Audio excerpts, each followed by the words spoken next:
إبداع جديد لفرقة فرجة للجميع كيمزج ما بين المسرح والرقص والموسيقى، مواقف ساخرة أبطالها أزواج كيتربص بعضهم بالبعض لمعرفة حياتهم الخاصة، مواقف مستلهمة من حياتنا اليومية وعلاقاتنا الاجتماعية. عنوان العرض هما واللي كيتصنف في خانة المسرح التجريبي. حضرنا للعرض الأول هنا في الرباط.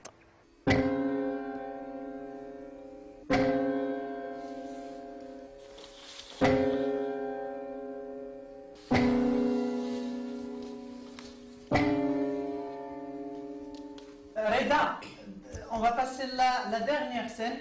Monsef va changer l'emplacement ديالك. ولا تسمع بصح ما عندهاش معنى. On va changer بصح. دونك غادي نكون Oui, on va essayer un autre. On peut agir. هنايا. طاب. اجي تبدلوا الرجال. شنو هو؟ لا لا لا اشنا هو الهلا؟ رجعت في الهضره. انت ماشي راجل. علاش قتلتي لي ولدي؟ ماشي ولدك. واش مع راسك راك مازال مراتي؟ ها علاش قتلت داك الولد ما بغيتوش يكون بحالك؟ عايش كاركاس يكون هو ديما فيها شي حد غريب على راسو. هما جوج ديال الناس تزوجوا والزواج ديالهم كان فورسي من طرف المجتمع وبالخصوص من طرف الاباء ديالهم بجوج. دونك طاحوا في واحد الحفره، وملي طاحوا في داك الحفره بداو كيحاولوا انهم يحلوا المشاكل باش يخرجوا، حيت حتى شي حد في الاول ما كان مقتنع انه باغي يزوج بالاخر. وهاد هما جوج ديال الناس اللي جعل منهم المجتمع بحال شي صفقه ولا شي ربحه ولا شي مشروع، يا اما يربحوا يا اما يخسروا. دونك المفروض داك الحفره كيحاولوا انهم يلقاو حل باش شي حد فيهم يخرج.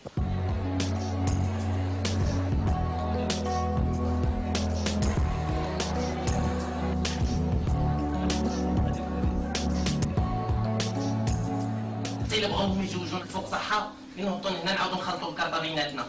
انت تمشي مع بما بغيتي وانا نمشي مع بما بغيت. والنهار اللي بغاو يجيو يشوفونا نعاودوا نرجعوا ويجبرونا كما جوجونا النهار الاول. ياك راه سمعتي قال لك خصهم العيال. علاش كنقول لك انا بالصبح كنا بزاف بينا هنايا. كون خليتك نمشي تفتش على شي واحد هنا يقدر يعجبك عملوا معاه، انا ما عنديش مشكل. ورا داكشي اللي غيطرى نيت. هاد الشخصية هي شخصية كتبان بزاف الناس كاين هنا عندنا في المغرب ولا في العالم، اللي هي تزوجت ماشي عن حب وعن قناعة، يعني تزوجت غير باش ترضي الناس، باش ترضي لي بارون وداكشي. هي شخصية لاعبة ولا نقدروا نقولوا عايشة جوج شخصيات في دقة واحدة، يعني اللي هو في الأصل والشخصية اللي كيبين للناس ولعائلته وداكشي.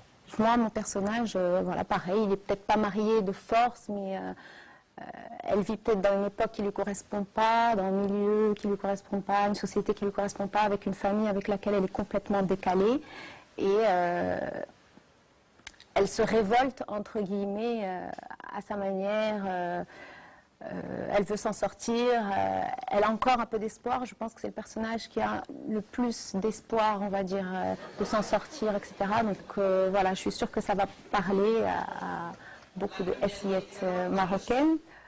Si on espère que ça puisse parler un petit peu aux gens et de se dire oui, finalement, vivons pour nous, on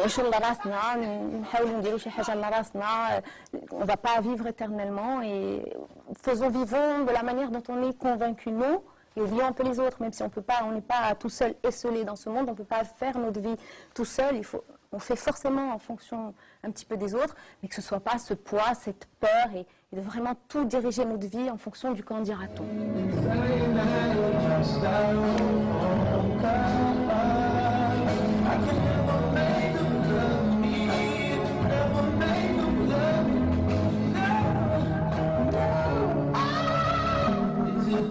Un film sans musique ou une pièce de théâtre sans musique, ça n'existe pas. La vie autour de vous, elle est faite de sons, que de sons. Le matin, quand vous vous levez, vous faites du bruit, ça fait du son. Vous écoutez la radio, ça fait du son. Vous rentrez chez vous, il y a la télé, il y a du son. La vie, c'est du bruit. Donc une pièce de théâtre sans bruit, sans musique, sans parole, c'est plus une pièce de théâtre. Si vous regardez un film et qu'il n'y a pas de musique, le film perd tout, parce que vous avez une scène d'horreur sans musique, vous la voyez tranquillement. une scène d'horreur avec musique, là vous ressentez l'émotion. Au théâtre c'est pareil. وبنادم راك ما الفوق ما لتحت راك في الوسط. هادشي اللي ما بغيتيش تفهم. انا وياك راه ما عندناش حتى الساعه جالسين هنايا غير باش نرضيوهم الفوق. ما ندير شي حاجه نقول لهم راه حنا بغينا نطلقوا. راه الموت كتقرب. يعني من غير اللي قال لك عقلك. ايوا انا هو داك الواحد اللي ما غادي يعمل حتى شي حاجه في حياته من غير انه يبقى غير يمنعك، سمعتي؟ صحيتي مع راسك. بغيت نشير ان هذا العمل حصل على واحد الجائزه من اصل 3000 عمل يتقدم من العالم العربي كامل. ربحت انا من المغرب، المنحه خديتها انا من المغرب وخداها المخرج مصطفى سلامه من مصر. علاش خديت هذه الجائزه وعلاش هو مسرح تجريبي؟ لحقاش كنجرب تقنيات جديده، كنحاول بلي مويان دو بور اللي عندي، ما كنخدمش بلاغ فيديو ولكن كنحلم واحد النهار يكون عندي الامكانيات نخدم بلاغ فيديو. دونك بديت انا بدي سبوت صغيورين اللي عادي يديروا لومب اون فا ترافايي ليماج ولا دونس ونعطيو الناس شي حاجه اللي ما مولفينش انهم يشوفوها. او موان اللي يمشي للتياتر ما يقولكش التياتر باقي كيطلعوا كيخطبوا. ريشيرش كبيره في ثقافتي انا. طبعا العمل فيه لا دونس كونتمبورين، كتشوف التكست شويه قريب شويه للعبات، ولكن كنشرشي في البوطه، في الطنجره، في دي سون ديالنا ديال المغرب، الكوكوط ولافي ديالها والمشاكل ديال العائله، الخاتم ديال الزواج مطيشه باسكو حنا في المغرب عندنا الصداقيه كتعطيها مليون باش كتزوج بك. دونك كنتفلى شويه على هذا الشيء وكنشكك شويه في مبادئ، واش الصداق هو فلوس ولا حاجه اخرى.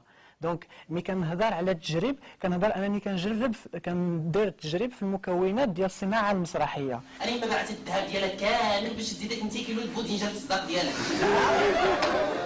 الحمد لله اللي بابا مرض. وحتى انا هزيت فوق راسي طنجره اينوكس اخر موديل. سير شحال عندهم مع البكرينه؟